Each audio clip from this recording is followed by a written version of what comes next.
अस्सलाम वालेकुम व्यूअर्स। आज की इस वीडियो के अंदर हम बात करने जा रहे हैं how can we create HTTP server with the help of Python. तो शुरू करते हैं अपनी आज की वीडियो।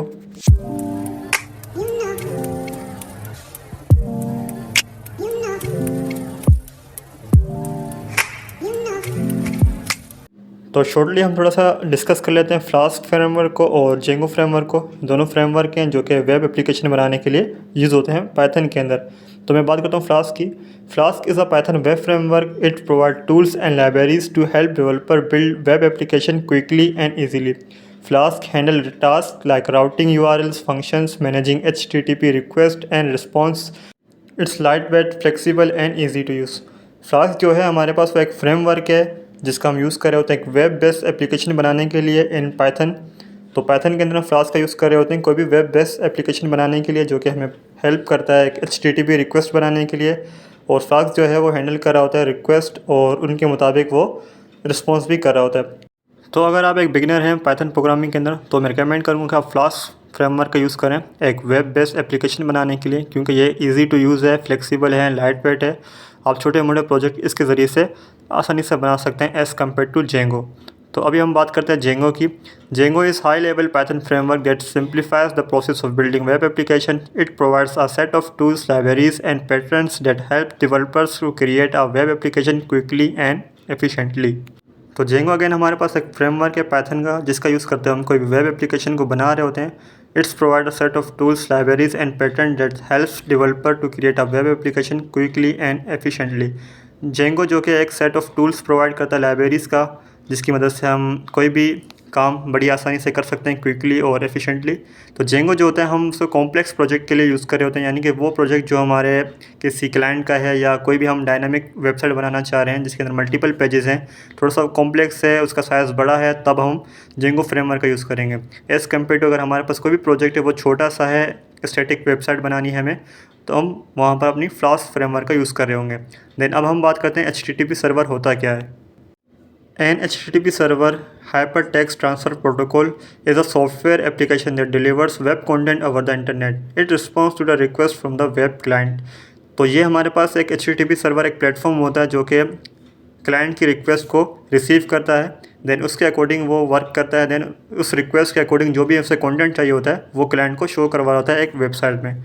तो अगर इसकी आपको मैं डेली लाइफ एग्जांपल दूं, अगर हम किसी भी रेस्टोरेंट में जाते हैं वहाँ पर हमारे पास सबसे पहले तो वेटर आते हैं। वेटर क्या कर रहा है, वेटर हमसे आता है, एक ऑर्डर लेता है, देन उस ऑर्डर में जो भी हम दे रहे होते हैं, यानी कि जो भी हम हमारी रिक्वायरमेंट्स होती है, अभी हमें फ़लाँ चीज़ें चाहिए, तो वो वेटर जो होता है वो उस ऑर्डर को रिसीव करता है, देन जाता है किचन में से वो फूड को वो पिक करता है, देन हमारे सामने लाके वो सर्व करता है। बिल्कुल सारा का सारा ये काम हमारे पास एक HTTP सर्वर कर रहा होता है एक वेब एप्लीकेशन में, जो कि वो क्लाइंट की रिक्वेस्ट आ रही होती है, उस रिक्वेस्ट के मुताबिक वो रिस्पॉन्स करता है और उसका कंटेंट जो होता है वो उसे शो करवाता है।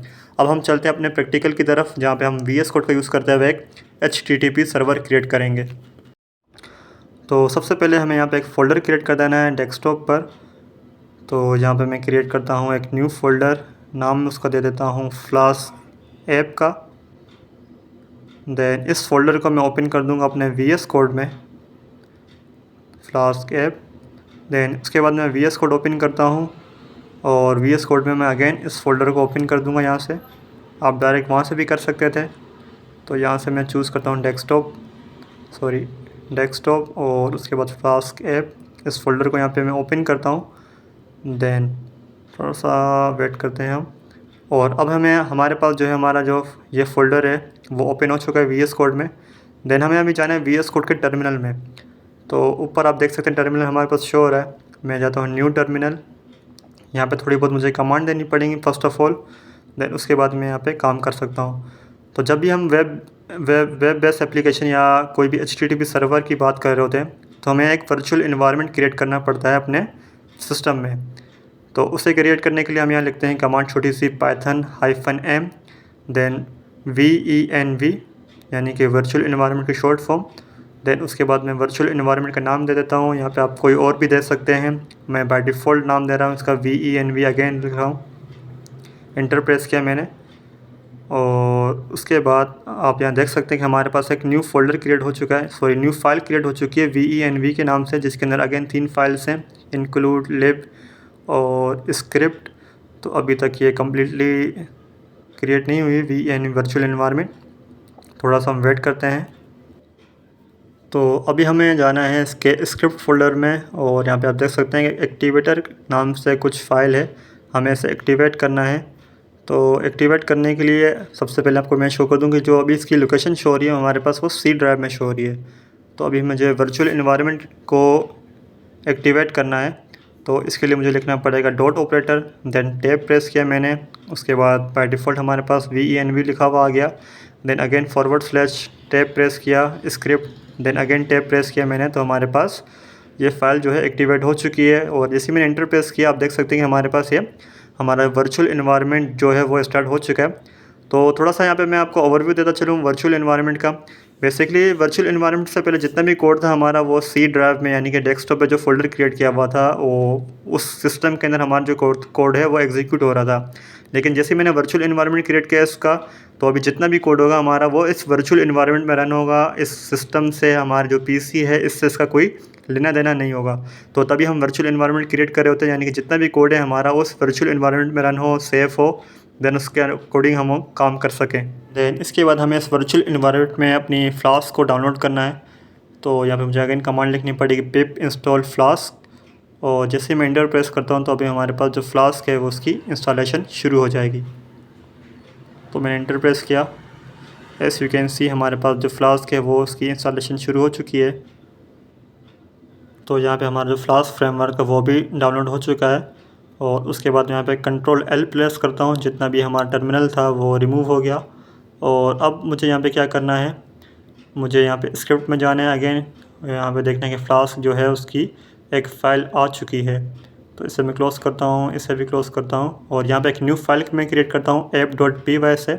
तो बाय डिफ़ॉल्ट जो हमारा फ्लास्क है वो app.py फ़ाइल को ढूंढेगा, तो हमें अपनी फ़ाइल का नाम भी app.py ही रखना है बाय डिफ़ॉल्ट। देन उसके अंदर थोड़ा सा हमें कोड लिखना है .py वाली फ़ाइल में। तो यहाँ मैं लिखता हूँ फ्रॉम फ्लास्क इम्पोर्ट फ्लास्क।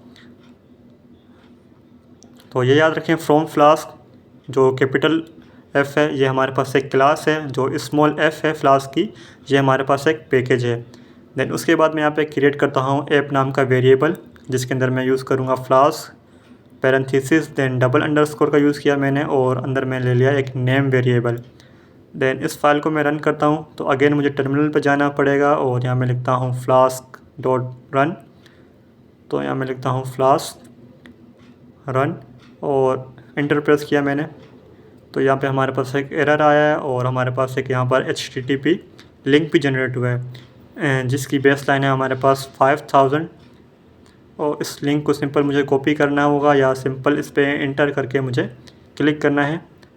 तो यहाँ पे हमारे पास एक वेब पेज ओपन हो गया जिस पर लिखा हुआ है नोट फाउंड, यानी कि हमारे पास यहाँ पे एक एरर शो हो रहा है। तो एरर इस वजह से शो हो रहा है, ये जो 2 लाइनों का कोड मैंने लिखा हुआ है ये सिर्फ़ और सिर्फ हमारे पास एक HTTP सर्वर जो है वो क्रिएट हो रहा है। उस HTTP सर्वर के अंदर मैंने कुछ भी मेंशन नहीं किया हुआ, तो इस वजह से हमारे पास एक एरर शो हो रहा है। अब थोड़ा सा इसके अंदर मैं मेंशन करता हूँ, तो सबसे पहले मैं एक डेकोरेटर यूज़ करता हूँ @app.route। और बाय डिफ़ॉल्ट जो राउट होता है हमारे पास उसका एंडिंग पॉइंट जो होता है वो फॉरवर्ड स्लैश होता है, तो वही यूज़ किया मैंने। देन उसके बाद मैं यहाँ पे एक फ़ंक्शन क्रिएट कर देता हूँ डेव शो के नाम से, और उसके अंदर मैं रिटर्न करवा दूँगा हेलो वर्ल्ड की स्टेटमेंट। तो रिटर्न मैं करवाता हूँ हेलो वर्ल्ड।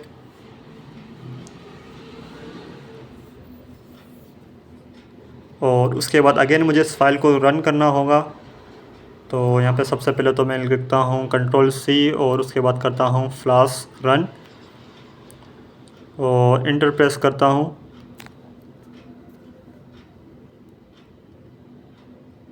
तो अगेन हमारे पास एक URL क्रिएट हुई है। तो इस URL का अगर मैं रिफ़्रेश करता हूँ, हेयर यू कैन सी हमारे पास आउटपुट आ चुका है हेलो वर्ल्ड। तो यहाँ पे जो इसकी लिंक है HTTP लिंक जो हमारे पास क्रिएट हुई है उसका जो पोर्ट है हमारे पास वो है 5000, यानी कि 5000 पोर्ट के ऊपर जो भी रिक्वेस्ट आ रही होगी उसका अकॉर्डिंग हमारे पास जो HTTP सर्वर है वो ये कॉल हो जाएगा। और इसका जो एंडिंग पॉइंट है बाय डिफ़ॉल्ट फॉरवर्ड स्लैश होता है, तो इस केस में भी फॉरवर्ड स्लैश एंडिंग पॉइंट है इसका। तो अगर इसका मैं एंडिंग पॉइंट चेंज करूं, यानी कि मैं चाहूँ कि भाई इस एंडिंग पॉइंट के अलावा कोई और एंडिंग पॉइंट हो, तो उसके अकॉर्डिंग भी हमारा वेब पेज है वो एग्जीक्यूट हो। तो यहाँ पे मैं थोड़ा सा अपडेट करता हूँ, एंडिंग पॉइंट में करता हूँ मैं होम और इस प्रिंट स्टेटमेंट को भी मैं कर देता हूँ यहाँ पर फ्यूचर कोडिंग हमारे चैनल का नाम। अगर आपने अभी तक इस चैनल को सब्सक्राइब नहीं किया हुआ तो फ़ौरन से जाकर चैनल को सब्सक्राइब कर दें और बेल आइकन को भी प्रेस कर दें। और अगेन इस फाइल को मैं रन करता हूँ यहाँ से, और हमारे पास अगेन एक लिंक आया है, लेकिन मैं उसी वेब पेज पे जाता हूँ और यहाँ पे इसका एंडिंग पॉइंट मैं देता हूँ /। अब इसका एंडिंग पॉइंट था 5000, लेकिन मैंने जो चेंज किया है मैं अगेन यहाँ पे देता हूँ / और होम करता हूँ। बट यहाँ पर हमारे पास अगेन एक एरर आया। लेट्स चेक आउट के एरर क्या है। तो VS कोड पे चलते हैं और देखते हैं कि एरर हमारे पास आई थिंक यहाँ पे $M मैंने यूज़ किया हुआ है होम के अंदर बाय मिस्टेक। तो यहाँ पर अभी मैं एक और लिखता हूँ। तो हेयर यू कैन सी हमारे पास अब आउटपुट आ गया फ्यूचर कोडिंग। तो गाइस ये थी हमारी आज की वीडियो, जिसके अंदर हमने बात की कि हम किस तरह से HTTP सर्वर क्रिएट कर सकते हैं with the help of flask framework. और हमने बात की कि हम किस तरह से जो एंडिंग पॉइंट है बाय डिफ़ॉल्ट जो कि /, है, उसके अलावा भी हम कोई एंडिंग पॉइंट अपने सर्वर का क्रिएट कर सकते हैं। तो आई होप आपको वीडियो पसंद आई होगी। अगर आप इस चैनल पर नए हैं तो फ़ौरन से जाकर चैनल को सब्सक्राइब कर दें और बेल आइकन भी प्रेस कर दें। मिलते हैं अगली वीडियो में। Thanks for watching.